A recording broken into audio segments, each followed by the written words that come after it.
রাসূল সাল্লাল্লাহু আলাইহি ওয়াসাল্লাম বললেন, আল্লাহর জন্য ভালোবাসা এবং আল্লাহর জন্য ঘৃণা করা এই ব্যক্তিকে আল্লাহ তাআলা আরশের নিচে ছায়া দিবেন। আল্লাহর জন্য ভালোবাসা আর আল্লাহর জন্য ঘৃণা করা, এটা মানে কি? রাসূল সাল্লাল্লাহু আলাইহি ওয়াসাল্লাম বলেছেন যে তোমাদের যে ফ্রেন্ড হবে, বন্ধু থাকবে, এই বন্ধুদের তোমরা আল্লাহর জন্য ভালোবাসবে, অর্থাৎ তোমরা আলেমকে বন্ধু বানাবে, যাদের মধ্যে কোরআন হাদিসের জ্ঞান রয়েছে, এই ব্যক্তিদেরকে তোমরা বন্ধু বানাবে। এবং তোমরা যদি তার মধ্যে কোনো খারাপ কাজ লক্ষ্য করো যে সে আল্লাহ বিরোধী করছে, তাহলে তোমরা তাকে ঘৃণা করবে। এটাই হচ্ছে উত্তম বন্ধু।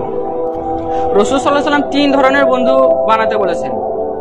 1 নম্বরে বলেছেন যে যার কথা তোমার জ্ঞান বৃদ্ধি হয়, এই ব্যক্তিকে তুমি বন্ধু বানাও। 2 নম্বর বলেছেন যার কাজকর্ম তোমাকে পরকালের দিকে চিন্তা করায়, বেশি বেশি আমল করার ইচ্ছা জাগায়, এই ব্যক্তিকে তুমি বন্ধু বানাও।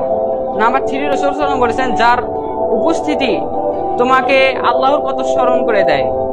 এই 3 ধরনের রাসূল সাল্লাল্লাহু আলাইহি ওয়াসাল্লাম বন্ধু বানাতে বলেছেন। আরেকটি হাদিসে রাসূল সাল্লাল্লাহু আলাইহি ওয়াসাল্লাম বলেছেন যে মানুষ তার বন্ধুর আদর্শে সে নিজের আদর্শ নেয়, অতএব সে যেন নিজের বন্ধুকে ভালো বন্ধু বানায়। সে কাকে বন্ধু বানাবে সেটা যেন সে চিন্তা করে তারপর বন্ধু বানায়। তো এই হাদিসটি তিরমিজি রহমতুল্লাহ আলাইহি বলছেন যে এটা গরীব, এবং ইমাম নববী রহমতুল্লাহ আলাইহি বলছেন যে এর বর্ণনাকারী হচ্ছে সহিহ। তো আপনি যে বন্ধু বানাবেন, এই বন্ধুটা হতে হবে ইসলামিক বন্ধু, যার মধ্যে ইসলামের কোরআন হাদিসের জ্ঞান থাকবে।